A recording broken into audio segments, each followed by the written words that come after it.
Hello, Alice. Welcome to the podcast. We've got a one-man show today. Should be a little bit interesting. So, one thing that's actually kind of cool is we've actually been getting a little bit of coverage in some different countries, and on my SoundCloud account, we've had a whole bunch of people listening lately. I'm not sure what got into people, but for multiple days on end, we had like 40 plus views. Like in 24 hours, we had like 180 listens on SoundCloud. I just got to say thanks to the people in Japan who are actually listening to the podcast on SoundCloud, at least according to my stats, and even somebody in France found us. But obviously, most of the viewership and listening, people who listen are in the United States. We have people from San Francisco area, probably my friend Clay, that guy, I always listen, and shout out to that guy. People in Twin Falls, and my buddy Corbin's in Twin, so getting some hits from him, and then also Ashburn, Virginia, my buddy Charles. So shout out to all the people who watch the show and listen to the show after the fact.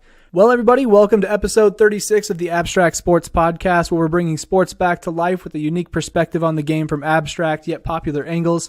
We're coming at you live on Facebook, so please share this broadcast with your friends and family. Spam those Facebook emojis, and let's get this party started. All right, let's go.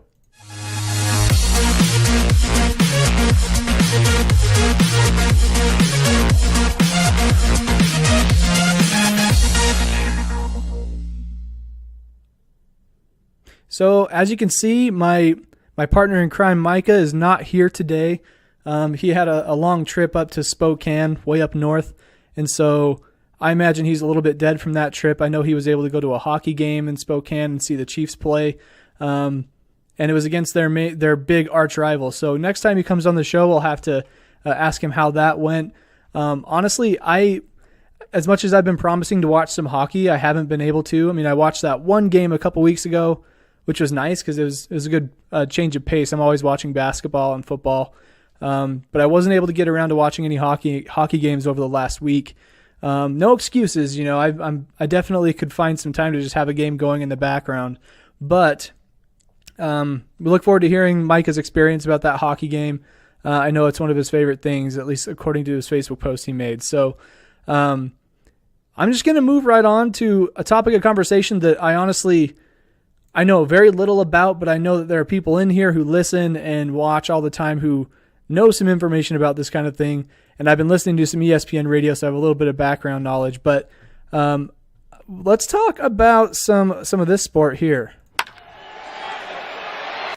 Yeah, that's baseball. So actually, Alice, who's in the chat here in the comments, she reminded me via a comment on a previous post on the Facebook page that I need to talk about the Major League Baseball Hall of Fame voting, because today is the day where it goes down, and it went down.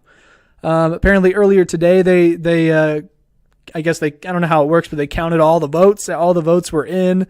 I don't know exactly how to phrase that, but basically they have, I think, 4 or 5 players who went on to make it. I actually posted a thing on my Facebook page. I'm going to go pull that up really quick. I forgot to update my timeline, or I forgot to update my outline with that information. So let me go grab it really fast. It's just 2 seconds. Yeah, so there are 4 players who made it into the 2018 Hall of Fame. So 4 inductees total. We got a guy named Chipper Jones. I remember watching him when I was younger. You know, I pretty much, just like any other kid who grew up watching and following sports, I looked up to a lot of different athletes just on a day-to-day basis. When I'm playing baseball with my friends, I would always pretend to be Chipper Jones, or I'd pretend to be Barry Bonds, or I'd pretend to be Alex Rodriguez, or, you know, I know Tony, people in this chat are going to be like, oh, you pretend to be A-Rod, but hey, I was a kid. I didn't know any better.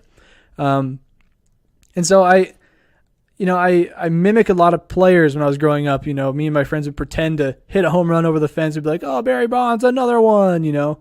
And he was on the ballot this year, but I wouldn't say he got snubbed, but him and Roger Clemens were both on the ballot this year, and I think steroids kept them both out of the running. From what I've heard, last year they had 55% of the votes needed to be inducted, and this year, last I saw, they had 65%. And from what I understand, you have to have 75% and above to be inducted into the Hall of Fame. So they didn't make it. I was listening to a podcast or a radio show earlier where Stephen A. Smith, that annoying guy on ESPN and SportsCenter and all those other shows, he was kind of going off and talking about how Roger Clemens doesn't deserve it because he's stupid. Something about his excuses for what he did to use steroids that kind of Stephen A. thinks is that's what ruled him out. But then you have Barry Bonds, who, according to Stephen A., this is not me. I don't know baseball very well, but I was a huge fan of Barry Bonds growing up, and I knew he was a slugger. Obviously he's home run champion. I'm going to guess several times over. I don't know how many times, but he hits a lot of home runs. Okay, that's all you need to know. But Barry Bonds, according to Stephen A., he thinks he didn't get in just because of the steroids, and that's it. I don't know. Stephen A. Smith has a thing for Barry Bonds and not for Roger Clemens, apparently. I'm indifferent, honestly. I don't believe that one should be in over the other or vice versa, or one is more qualifying than the other. I think that the guys who got voted in, I'm sure they have reasons for why they did. So you got Chipper Jones, Vladimir Guerrero, who's a guy I actually have never heard of, Jim Thome, I know that guy, and Trevor Hoffman. Chipper Jones is easily the one that I remember the most. That was back when the Braves were doing really, really well. They had Chipper Jones and some other guys. Back in the day, I used to know a couple, but honestly, I don't keep up enough with baseball. So congratulations to those 4 inductees going into the Hall of Fame. I believe there's a ceremony going on the 29th. MLB Hall of Fame ceremony. Let's see here. Hall of Fame weekend, July 29th. Oh, that's way, way out. I could have swore there was going to be some sort of presentation on the 29th of this month. So, anyways, that's really all I can say about baseball. Hey, Jake, welcome to the podcast, man. I'm a little lonely over here if you can't tell. Big old empty room to myself. But yeah, so got 4 inductees for the 2018 MLB Hall of Fame. But I think, this show is actually going to be probably pretty quick because where I don't have Micah to give me crap the entire time. And, other things that slow us down, like tangents that we go off on and jokes we tell. I think this show will go a little bit quicker. And not that I don't like the jokes and the tangents. Sometimes those are the best things that happen to the show. But I talk fast, and we'll see how deep I get into this next segment because it's kind of my favorite thing. So I'm sorry if the baseball segment was that short. I just had to give a shout out to those people making the Hall of Fame. A lot of work goes into getting to that point in their career. So congratulations to those guys. But it's time to talk about some basketball. As much as I am excited about baseball season coming up with some certain players I'm looking forward to watching, and plus the local baseball team starting up, and that's a long ways away actually, like 5 or 6 months. But let's talk about some basketball. There's been a lot of things going on in the NBA lately. Actually, a lot of drama that I'm probably just going to skip over. Maybe I'll pull up this one guy's tweet that he put out, and we can riff off of it a little bit. But let's see here. Bill Simmons. Yeah, this guy. He has a great podcast. You should definitely check it out. Got to dig through here. He tweets like something that tweets a lot. Holy cow. I swear I saw this. Okay, here's the beef that I was talking about.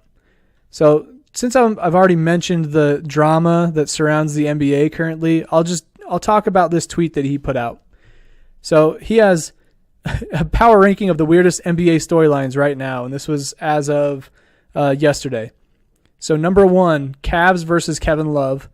I'm just going to go off of his tweet. Follow at Bill Simmons. He has a great podcast on SoundCloud. Very active on Twitter. He also has a couple of great books that I actually have on my shelves at home Not that I read them, but I have them.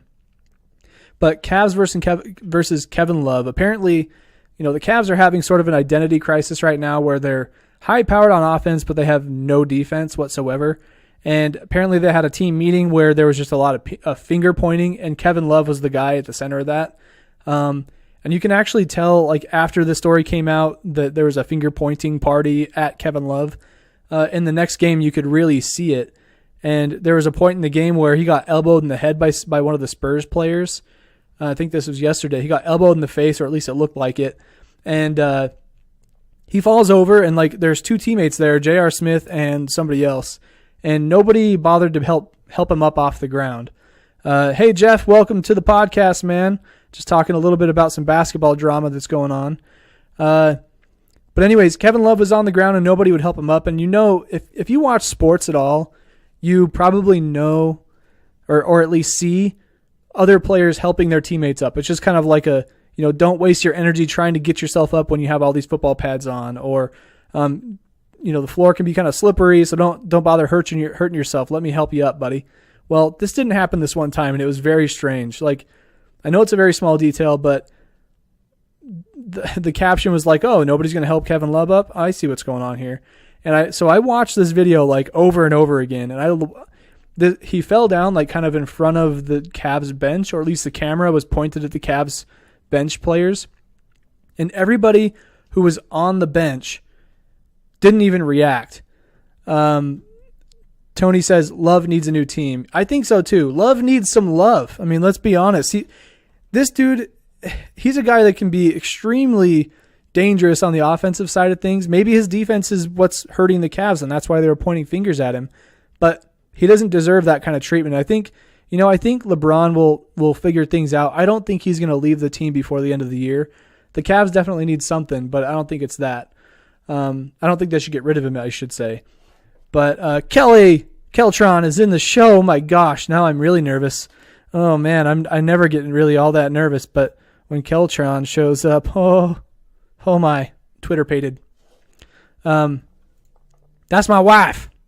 Anyways, so Love needs some love, and I watched the bench players' reactions when he got knocked over, and the only person who did anything was Tristan Thompson. Like, he saw Kevin Love fall down, he's like looking straight at him, and then he just looks up court like, oh, I didn't see that.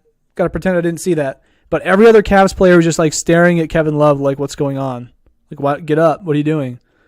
It just felt very strange to me. And I did see that Kevin Love came out and was talking about how he was hoping that finger pointing party didn't become public news, but then it did.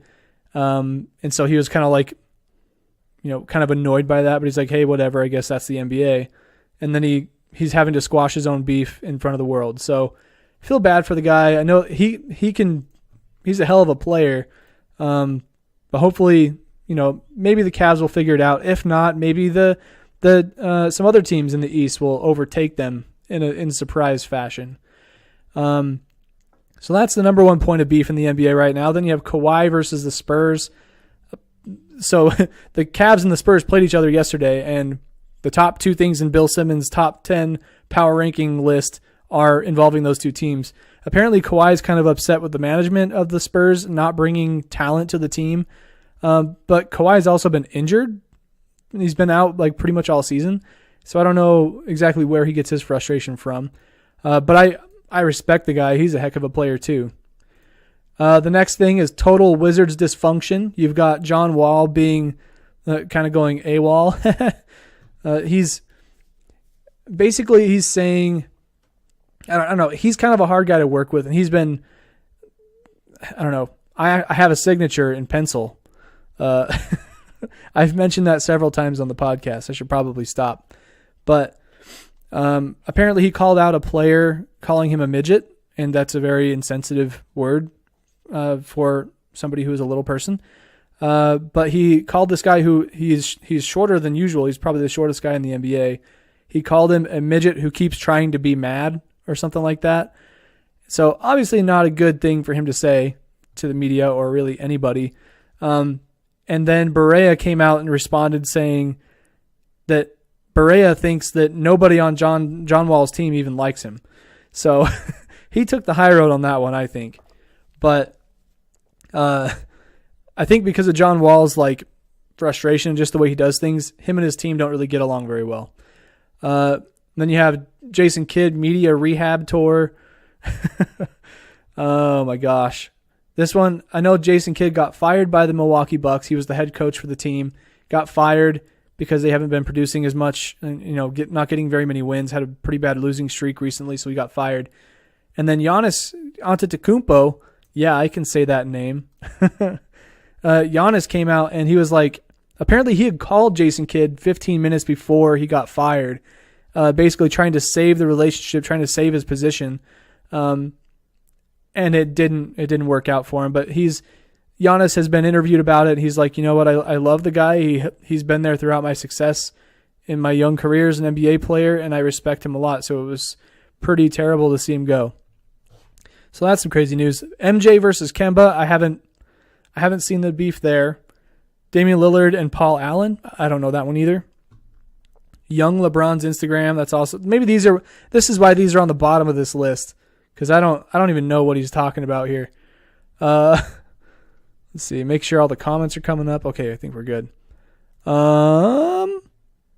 Every Rob Pelinka quote. Rob Pelinka's the GM of the Lakers.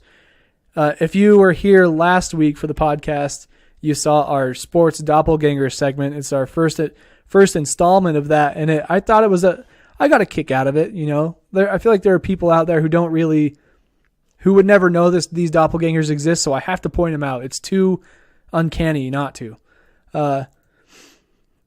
But then you have Kobe Oscar nomination. That's number 9 on the list. And I could see why. There's all the drama going on is good for ratings, so Kobe's Oscar nomination is not really up there. That's my thought. Jeff says on Facebook, you need to do some PBR coverage, LOL. I'm not going to lie, when I read that at a glance, I saw PBR, and I'm like, I'm not going to talk about beer, but here I am talking about beer. Pabst Blue Ribbon. This is not a paid advertisement. But PBR is professional bull riding. That's what it is. So I was like, well, where's the words? I have the words in there somewhere. Man, bull riding, that's one of those things that talk about bringing sports back to life. Riding a bull kind of takes us back to the days where, good old boys grew up on farms and rode bulls. Kelly says, why not? You could get a sponsor. Yeah, PBR, just drink PBR live on stream. That would be, I can't do that at the office though. This is my place of employment. My boss man would not appreciate that. As much as I would love to have a PBR right now. Dang, that sounds good. Hey, speaking of that, it's Dollar Draft night just around the corner. Anyways, back to the news. Back to the sports news, guys. Jeez. So Kobe Oscar nomination. I don't know if you've seen his animated short where he worked with a guy named Glenn Keane. He's one of the most well-known animators for Disney right now and, historically. He did an animated short with Glenn Keane and this musician guy. I can't remember his name. But this animated short is called Dear Basketball, and he talks about how he fantasized about becoming a professional basketball player and from a very young age, growing up playing basketball, being from Italy and coming to the States and dominating high school basketball in Philadelphia and, everything that happened throughout his career in like a condensed 4-minute, hand-drawn, very realistic, or not realistic, very hard animation style where, man, I really should share this and do a post about it. But this animated short has been nominated for an Oscar. What? That's pretty cool. And, you can't help but think that, okay, well, it's because it's Kobe Bryant. He's, one of the best basketball players to ever play the game. So the spotlight's kind of on him in his first couple true years out of basketball. So he's kind of riding the coattails of that shine out. But it's really cool to see him take all this hard work and effort that he used to do on the basketball court and put it into something else, and have it be about sports still. And to me, it's really cool because it's a very creative way of carrying out a message for youth and like young athletes who want to be something bigger than themselves. And it's really cool to see this type of player do that type of thing. Tony says she saw him on Jimmy Kimmel talking about his short video. Yeah. I love listening to him talk about it because he's very passionate about it. And obviously, why do something that you're not passionate about? And I think Kobe is totally doing that. Outside of basketball, I imagine it's kind of hard to be so used to being a professional basketball player and the grit and the grind of getting better at your game and doing all these things, game planning and breaking film down, all that really detailed stuff. And then you go away from that and it's like, well, hell, what am I going to do? And so this is kind of a way for him to tell his story of how he became who he is, and have it like that story now lives on forever because it's a video on the internet. Like anybody can go find it. It's going to inspire kids from now until the end of time. And not even just kids, but me as well, because somebody who's looked up to Kobe Bryant for, a very long time, like at least 18 years. It's really cool to see him do something in a creative field because I'm in a creative field as a web designer, graphic designer, and whatnot. And so pretty cool to see this guy do this. Jeff says riding bulls is a sport. No, I know it's a sport. It's a professional sport. I'm not knocking it at all. Trust me. It's something that I would never be able to do. But I love how it like bull riding is just one of those things where it's not like the typical sport, Most sports have like a ball or, something like that. But I guess the thing that comes with every sport is competition. And riding a bull, that is quite the competition.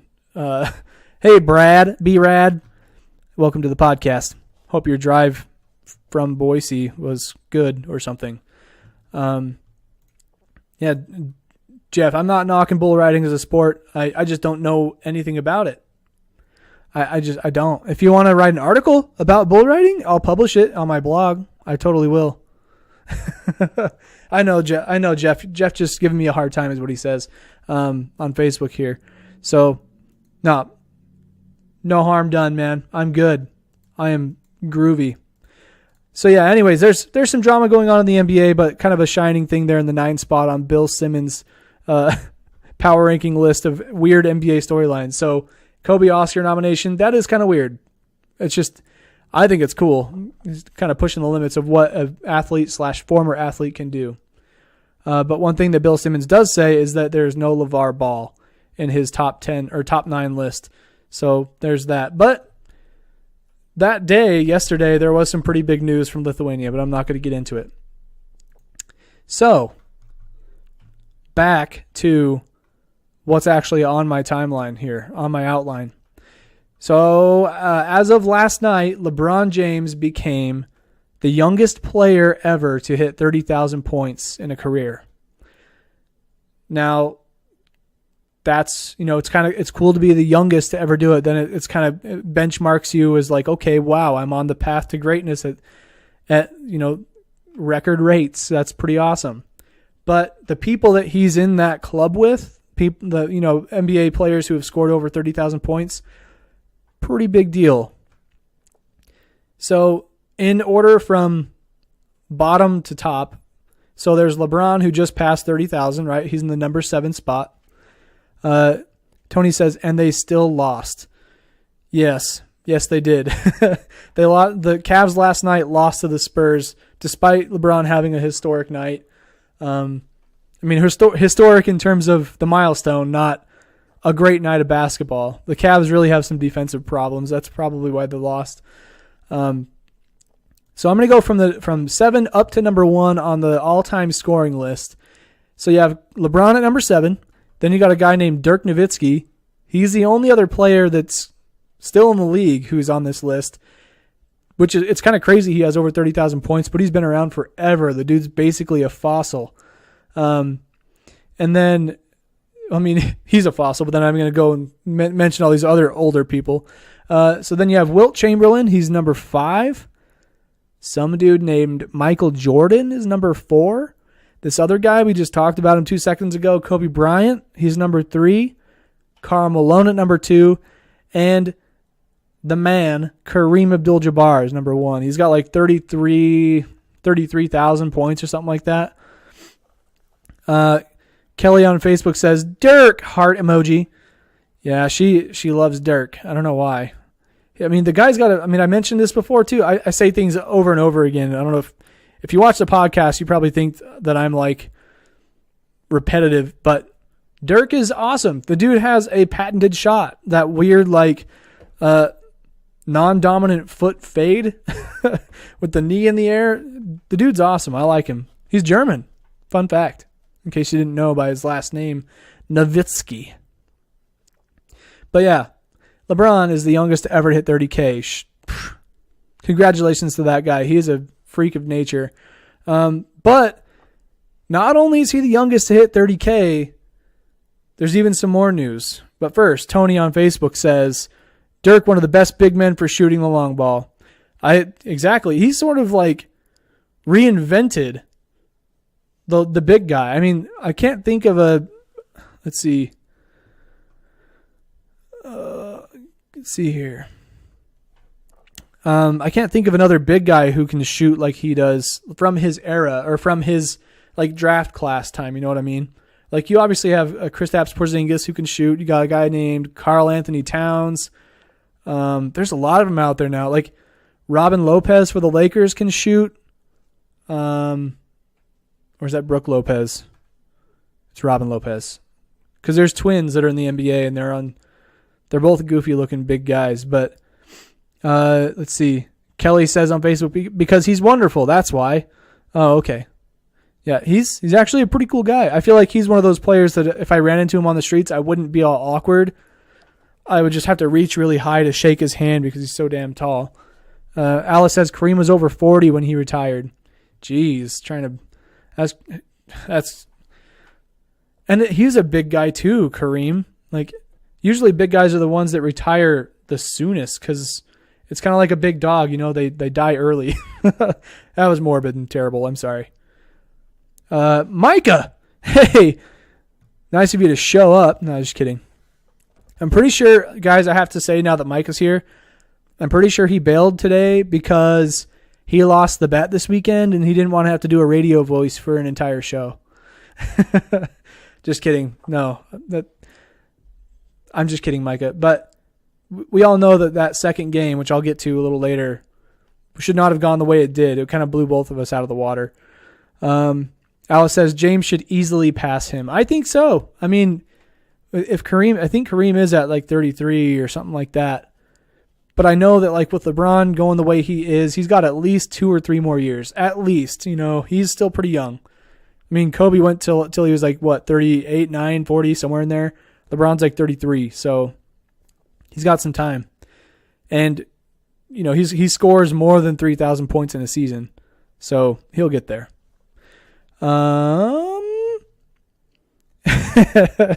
Kelly reacting to my comment about dogs and big guys. Yeah, it was pretty bad. I'm sorry. So if you're listening to this podcast on SoundCloud or if you're watching it on YouTube, that's great because you can kind of get the reactions. It's just not live. But if you're listening on SoundCloud or iTunes or Stitcher or anything like that, or tune in, if you listen to this on your Alexa, for example, you miss out on like a lot of these silly live things that happen. I feel like when they do happen, it's so cool. So if you're on Facebook, follow the page, like the page, facebook.com/abstractsports. And when we go live, you can participate in the conversation. And oh man, I'm not going to lie. The best show I've ever done with Micah actually was when we had a conversation going in the comments while we were doing the show. It was like we were trying to pay attention to the comments, but we didn't have to because it was a tangent from what we were talking about. That's the coolest thing. Kelly just shared an article with me. Why Dirk Nowitzki's legacy will never fade away. Nice. Thanks for the link, Keltron. Oh, yeah, Dirk doing his Patented fade. Yeah.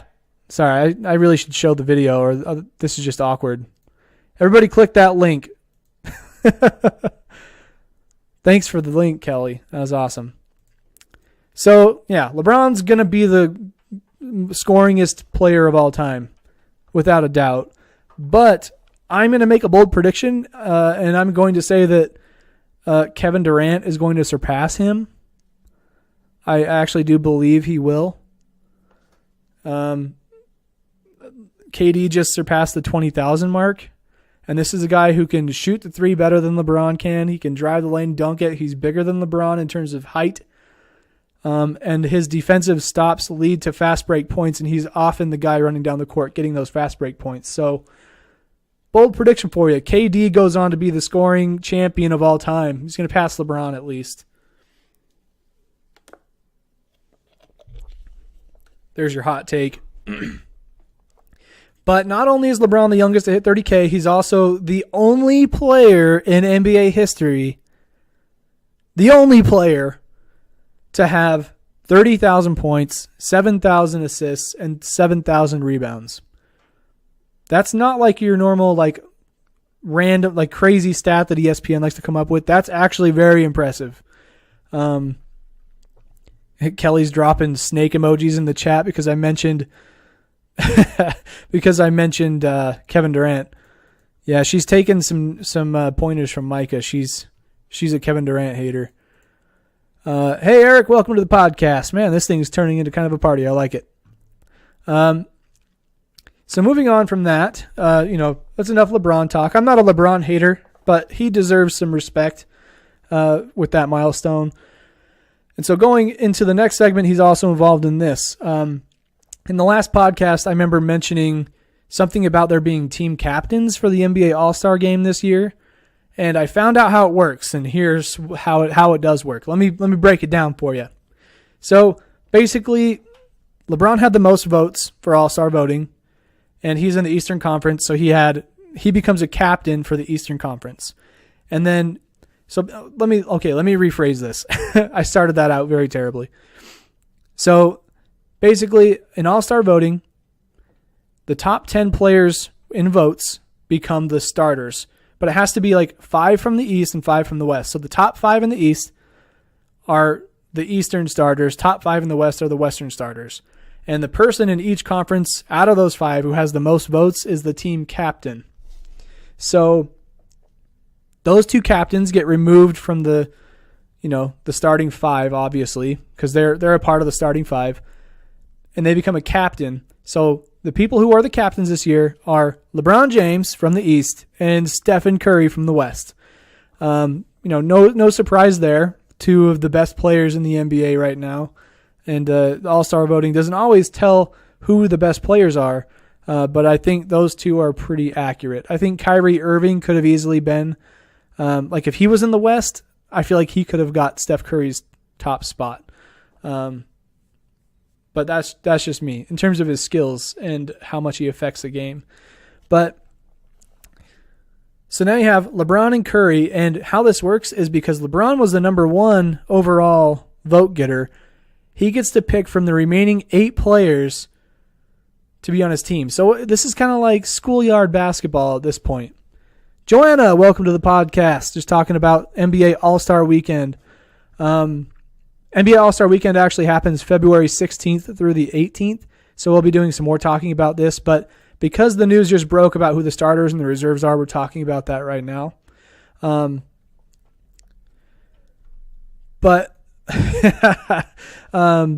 yeah, LeBron had the most in the East, so he gets to pick first, then Curry goes, then LeBron, then Curry, until all 10 players are gone. And this is where it gets kind of interesting, because Kyrie Irving is also in the East. So it's like, does LeBron pick Kyrie and try to make amends after Kyrie left the team? Or does he pick somebody like Giannis Antetokounmpo, who is extremely exciting to play with, I would imagine? He's the guy who I would personally pick because he's so athletic. I feel like you could throw some sweet alley-oops to the guy. But if LeBron is trying to make the All-Star game competitive like he says he's going to this year, I think he should be taking Kevin Durant. I mean, he's a scoring champion. He's an MVP, Finals MVP. This guy, he can ball. What can I say? But LeBron did say that he wants to make the All-Star game a competitive thing. And if you've watched any NBA All-Star game in the past, it's kind of like a highlight reel. Just a lot of people throwing down silly dunks and doing silly things, crazy passes. It's not like an actual competition to see who wins. And there have been a lot of ideas that have come out trying to make the NBA All-Star game more competitive. Things like each player has to compete for their nonprofit or their foundations, and the winning team gets more money than the losing team, so it makes them want to win so they can raise money for people, which I think is a great idea. And I don't know if that's going to be incorporated or not, but if it does, that would be sweet. So I'm really curious to see who LeBron takes first. And I've already seen that Steph Curry has mentioned taking Giannis first, which I think would be awesome. Having Curry throw some alley-oops up to him, some sick dunks, that's always exciting stuff.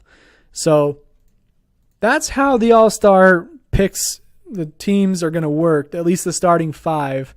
I think it's a great way to do it. There's a lot of things going on the internet saying like these players, apparently they're not going to televise the draft, the NBA All-Star draft. I think that's stupid. They're missing out on like such a raw event, because them picking a certain player can have a lot of meaning to it. Like if LeBron took Kyrie or if Curry took Kyrie even. There's just like some underlying stories there that could be talked about if those players got picked up and how they performed. So here's what I think they should do. I think they should televise them drafting the NBA All-Stars, but they should do it right before the game. And the players should be wearing like those reversible basketball jerseys where you can flip it inside out to make it dark or light so you can know who's on which team when you're out on the court. I think they should do that because, they always do they announce the starting lineups. They come out of a tunnel and it's like this big thing. Like everybody stands on a stage and they're like, yeah, I'm a starter. Yeah, say. And it's really staged. Literally, it's staged. Okay, not staged. They have to walk the line and stuff. But I think they should do the starting lineup introductions like that. Like, the starting five from the East and the West. But then the captains go aside and they're like, okay, I get to take my pick. And live on TV, they can see those reactions from players, see them doing handshakes and stuff. I think that would be amazing. And then they have no chance to plan for this game, because they don't know who's going to pick who. So then they just kind of have to figure it out on the fly. And making it a competitive game at that point would be a little hard. But I think it would be worth it. I think it's worth a shot. I think we should submit that to Adam Silver right now. So beyond the starting five from the East and the West, you obviously have your reserves so people can come off the bench. The East reserves are Victor Oladipo, Kyle Lowry, Kristaps Porzingis, Al Horford, who I'm surprised he's actually there. Kevin Love, John Wall, and Bradley Beal. So John Wall, Bradley Beal, two Washington Wizards in the 6th and 7th spot. And then I saw this article on ESPN that was talking about the snubs from the All-Star game. The 3 Eastern snubs that they talked about were Andre Drummond, Goran Dragic, and Ben Simmons. So they're not actually in the All-Star game at all. And I have an idea after this. I'll tell you about it in a second. So, I guess I never did mention the starters. The starters in the East are LeBron James, Kyrie Irving, DeMar DeRozan, Giannis Antetokounmpo, and Joel Embiid. Move on to the West. Steph Curry, the captain, James Harden, Kevin Durant, Anthony Davis, and DeMarcus Cousins. So you've got 2 guys from the same team in the starting lineup, Anthony Davis and DeMarcus Cousins from the Pelicans. And then Kevin Durant and James Harden, former teammates from Oklahoma City Thunder and the Sonics, I think. I'm pretty sure that he was there. Might have been Westbrook. I don't remember. But yeah, so that's pretty dang good starting lineup right there. I mean, obviously the East is too, but stacked. But then you have the Western reserves. You got Russell Westbrook as the backup there, Klay Thompson, Draymond Green, LaMarcus Aldridge, Jimmy Butler, Damian Lillard, and Karl Anthony Towns. Let's see. Tony says the West lineup sounds amazing. Yeah, I agree. The Pelicans with those two big guys, when they first paired up, I thought that they were going to be unstoppable. But it's been so long since the NBA has had, a team that's dominating because of big men, especially where it's moving to more of a three-point league. But those two guys can shoot threes. DeMarcus Cousins had like 5 3-pointers the other night. He had like 40-plus points, 20-plus rebounds, and like 10 assists or something. Dude's insane. So yeah, those are your reserves, and then you've got the Western snubs. They are Chris Paul, Paul George, and Lou Williams. And that's a crazy list of snubs, if you ask me. Especially Chris Paul, Paul George. Like Lou Williams, he was also pretty upset he didn't make it. But here's what I am proposing. Not only, they should televise the All-Star draft and make that a big deal, but they should also take the top 3 snubs. So, like, we would call them runner-ups. It wouldn't be snubs because they were that close. Just that close. But I think we should take the top 3 snubs from the East and the West, create a new All-Star event, and it would just be a 3-on-3 matchup.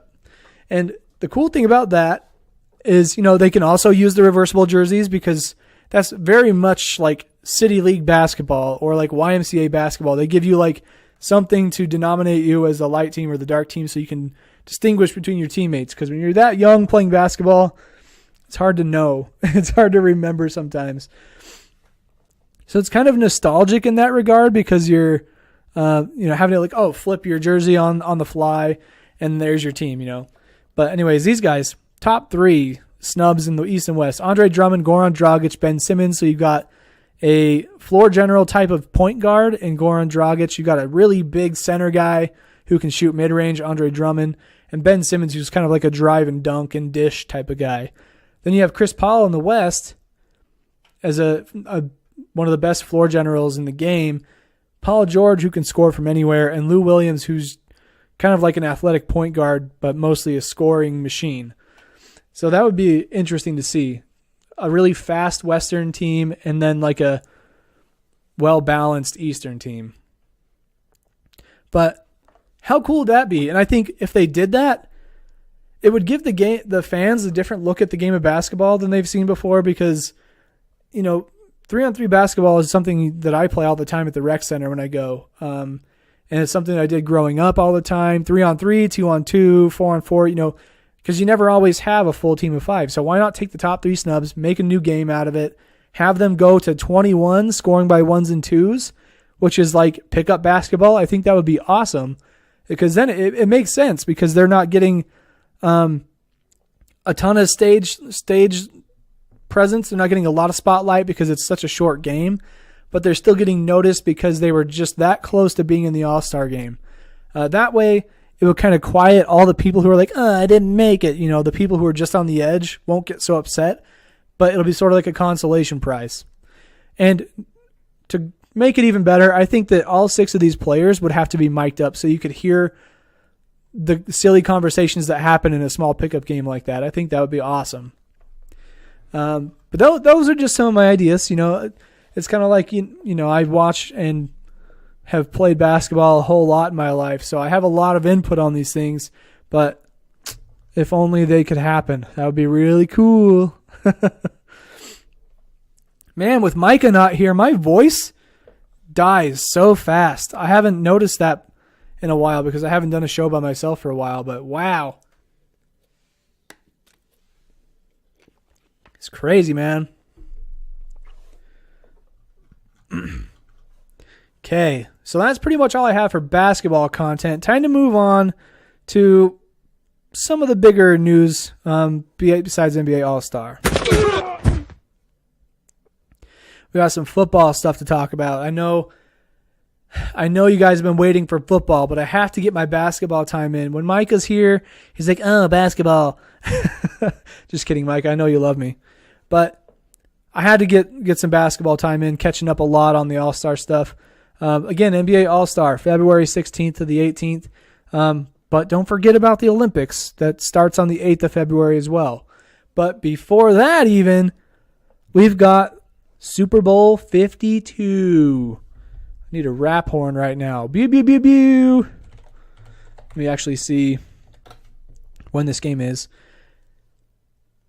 And I'll get to it, but Super Bowl 52 is going to be on Sunday, February 4th. 10 days. Oh, that's not necessarily 10 days. Let's see here.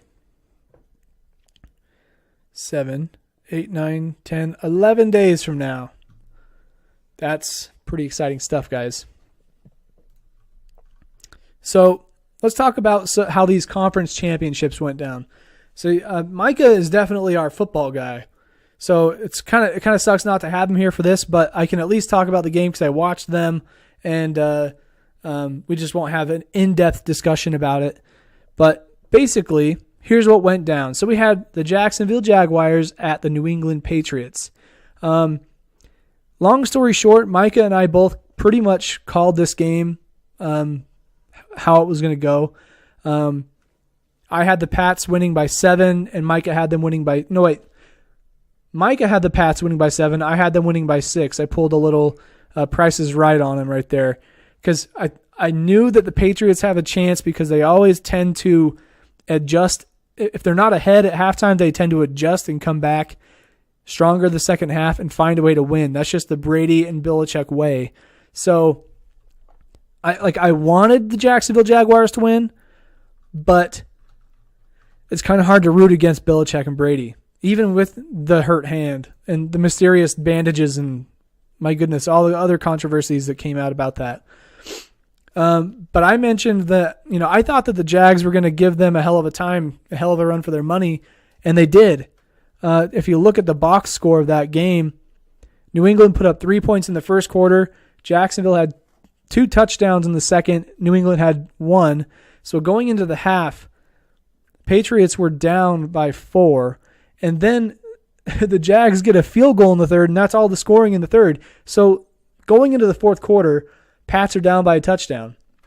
But that's not the first time we've seen this. It's not. But I'm not going to lie. At a certain point in the game, the stream that I was watching, it went down. And when we got it back up, I had, in that time, I didn't realize that the Patriots had scored. I'm like, wait, when did they make it? When did they score? When did they make it 20-17?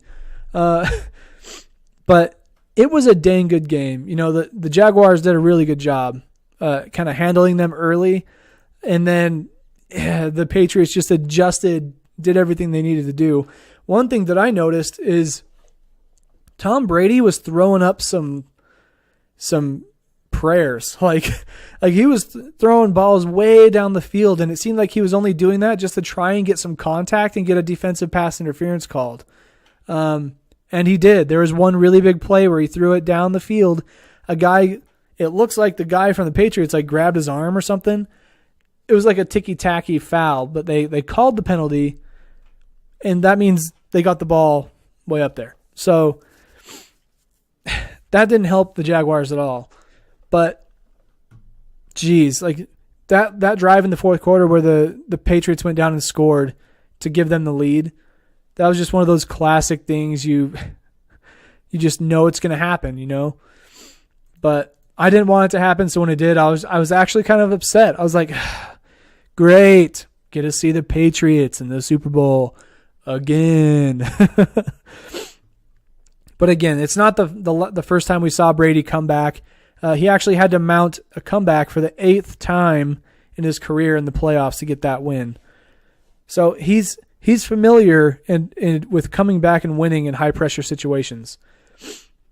So we got the Patriots. Moving on. Tony in the comments on Facebook says, "Yay. I know you're a Patriots fan, and that's all right. Good for you." No, I don't have a team to root for, so I'm happy you do. I should probably try and figure that out someday. It's kind of hard, though. I feel like I have to move. I'm going to have to move to a city where there is a pro team or that's one that's near me for me to follow one again because I have no connection to one around here. And it's just hard. So then you had the Minnesota Vikings and the Philadelphia Eagles. So Micah and I both predicted this game to be relatively close because they both have great defenses, and there's just a couple of weird things going on where like Nick Foles is the backup for Carson Wentz, who had an MVP caliber season, but Nick Foles also has had some success as a quarterback with the Eagles a couple of years ago. And then you have the Vikings, who are also sort of on a backup of a backup, sort of, in Case Keenum, because they had Teddy Bridgewater, who went out with a season-ending injury over a year ago, and Sam Bradford, who got pulled and Keenum went in. So they, like my brother actually said it pretty well. The Vikings have sort of a patchwork offense. They just have like random guys in different spots, like Stephon Diggs, who made the big play late against the Saints, actually at the buzzer. He's a big-time receiver for the Vikings, but he's not like a superstar yet. I think that kind of put him on that level. But then you have to think like the Vikings could have had like a hangover from getting that crazy win in the divisional round. So coming into the conference championship, they were kind of like still high on their horse. And then Philadelphia comes in and just swoops by and snatches a win from them. And it wasn't even close.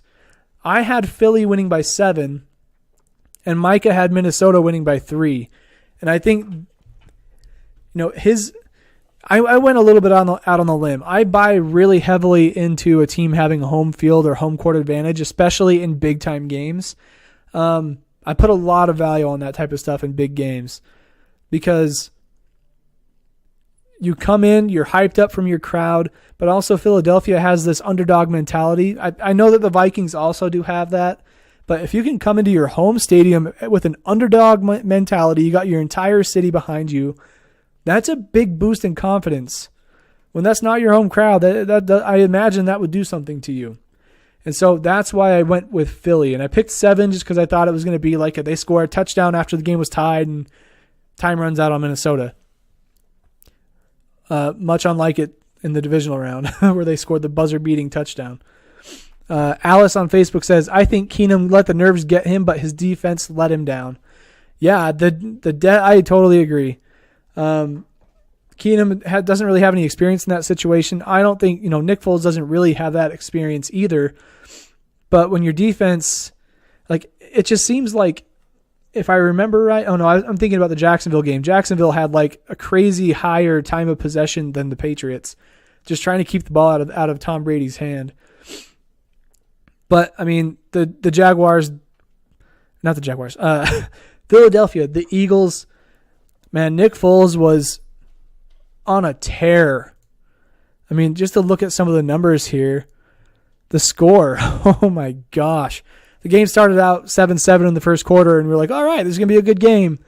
And then the Vikings never scored again. The Eagles put up 17 in the second, another touchdown in the third and the fourth, making the final score 38-7.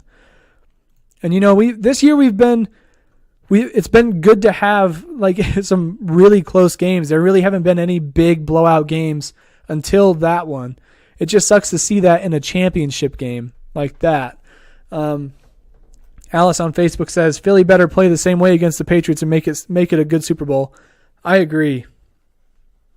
There's a different kind of pressure that comes with that. Longer halftime because of the show. Justin Timberlake can do some work out on the stage there. But yeah, they've just got to come ready. They can't let that win that they got this last weekend, overtake them and have that celebration carry over too long. They need to come into this game with that same underdog mentality if they're going to beat the Patriots. How crazy would it have been if the Vikings won and they got to play at home against the Patriots and watch the Vikings beat the Patriots because they had home field advantage? That would be hilarious, actually. But yeah, the numbers were insane. Nick Foles had it was like a 114 quarterback rating. I don't exactly know how they calculate that, but it has to do with your completion percentage, touchdown to interception ratio, how many yards, etc. There's a big ratio, or a big, what's the word I'm looking for?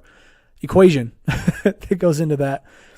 But Nick Foles threw 26 for 33 352 yards, 3 touchdowns. That's wild. Had 1 rushing touchdown from LeGarrette Blount. That was later in the game, I think. And then Alshon Jeffrey had 2 touchdown catches, and Torrey Smith had 1. There was one play where he threw a touchdown to Alshon Jeffrey. He was wide open. Like Nick Foles, he kind of like had like a Marshawn Lynch moment where he kind of got lost in the line a little bit. He's like ducking behind his guys, and he found a little gap in the pocket, jumped out into the gap and just chucked it.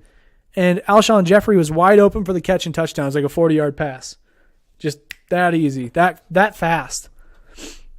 And that was one of those second quarter touchdowns where we're like, oh my, this is kind of a blowout. But if Micah was here, we might have made a bet, but I'm not going to look ahead too much to the Super Bowl because if I can get him on the show again before then, I mean, let's see, next Wednesday is the 31st, and then the game would be on the 4th.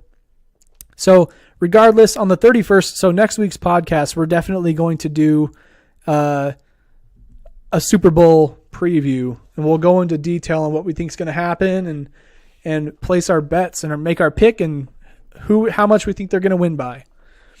So look forward to that next Wednesday.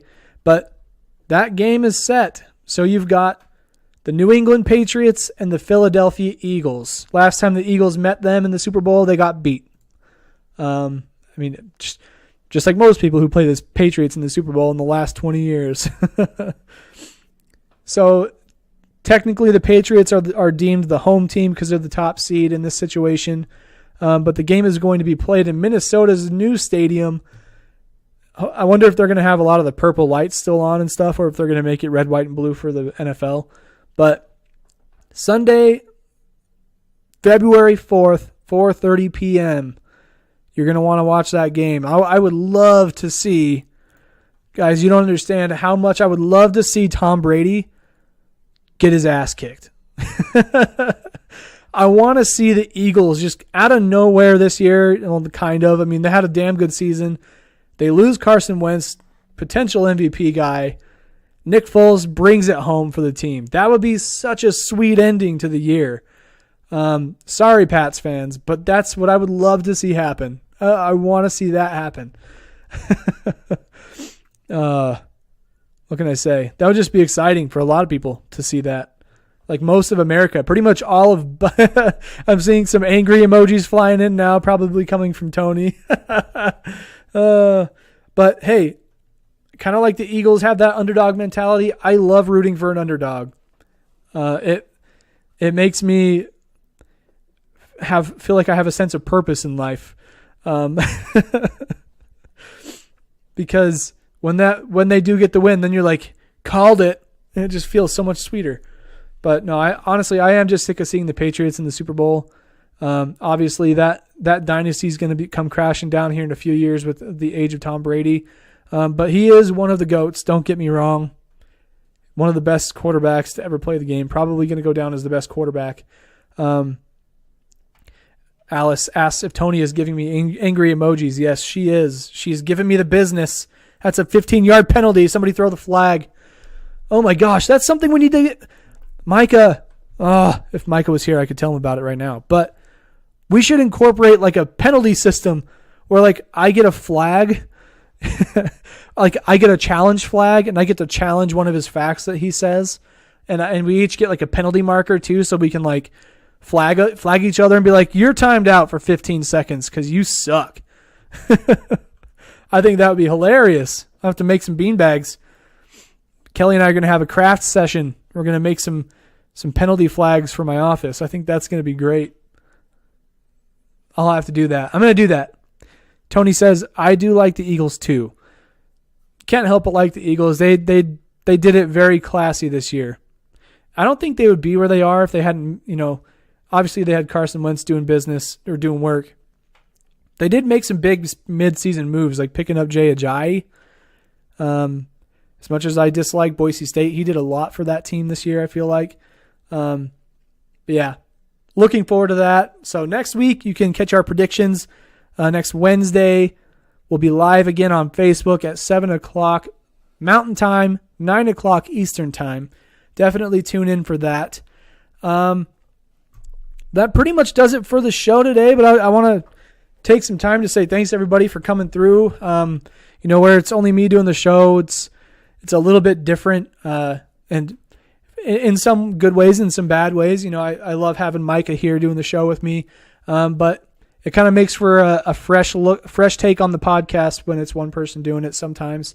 But if you are listening to this from wherever you are, and you have wanted to start a podcast or you've wanted to write for a blog, like you feel like some of your opinions on sports are validated, and you want to share those ideas with the world, let us know. Go to our website, go to abstractsports.com, and up in the top of our header, you can see a link that says contact. Send us an email through our form there and let us know that you're interested in participating, and I can give you a breakdown of all the different ways that you can. If you want to have a podcast, like for example, you have to pay an annual fee to have a SoundCloud unlimited usage or unlimited upload anytime. So you pay like a one-time fee, and it's kind of a lot of money up front because you have to pay it all 1 year at a time. So if you want to start a show and you don't feel like you have the cash to front that, we can give you like a discounted price because we already pay for that. And you can also have your own brand. You can have your own show. You can talk about baseball, whatever you want, and we'll even help you along the way. Like if you all you got to do is like, okay, my next podcast is ready. You email us an MP3. We upload it. We get the artwork ready for you, and we push it out. We share it on our stuff. You share it on yours, and you're off and running, man. So if you're interested in starting a podcast show, hit us up, abstractsports.com. Go to the contact page and send us an email. Or if you are interested in writing, let us know, and we can give you some pointers on that as well on how to get started. Alice says, and they have never won a Super Bowl. It would be nice to see them win. Go Eagles. Fly, Eagles, fly. I'm rooting for them this weekend, I'm telling you. Or this next weekend. Not this coming one, the next one. But in the last show, we did a thing called Sports Doppelgangers. I just wanted to sign off talking about this because it was kind of fun, that thing that we did. I'm always looking for new ways to like reinvent the show and do something that's kind of silly and interesting. And there are a lot of people in sports who look like somebody else in the world, like a celebrity or somebody for example. But seemed like people really enjoyed that segment, and I had some messages come in from a couple of people showing me some other doppelgangers that we can share on the show. So in our next installment, I don't know when that's going to be, but we're going to stockpile all of those doppelgangers you send us, and we'll share them with the world, and we'll have a good time, kind of just laughing about how these people look alike. I don't know. It's just funny. It's funny. So it's funny, guys. Okay. I just told you it's funny. Jeez. So before we go, I have to say shout out to Clay on YouTube once again. The man is dropping comments yet again. If you're somebody who likes to, not watch a live show and you'd rather participate elsewhere, we do have SoundCloud. You can comment on our tracks there, follow us and listen to the show, or you can go on YouTube and subscribe to the channel. We put it up about a day after the live show, and you can just kind of put it on in the background while you're doing dishes and listen to the show. Also, if you have an Alexa or even a Google Home, I think, you can say something like, Alexa, play the most recent episode of the Abstract Sports Podcast. And she'll think for a second. She'll be like, okay. And then you'll hear my beautiful voice. So give that a shot. I have to say thanks again to everybody who came through in the comments. It was a great time talking to all of you today. And hopefully we can get Micah back on the show next week if he hasn't given up on me. It's been a lot of fun tonight. I just want to say thank you once again. And we'll see you next Wednesday at 7 o'clock Mountain Time, 9 o'clock Eastern Time here on Facebook. All right. You guys have a good evening. Bye-bye.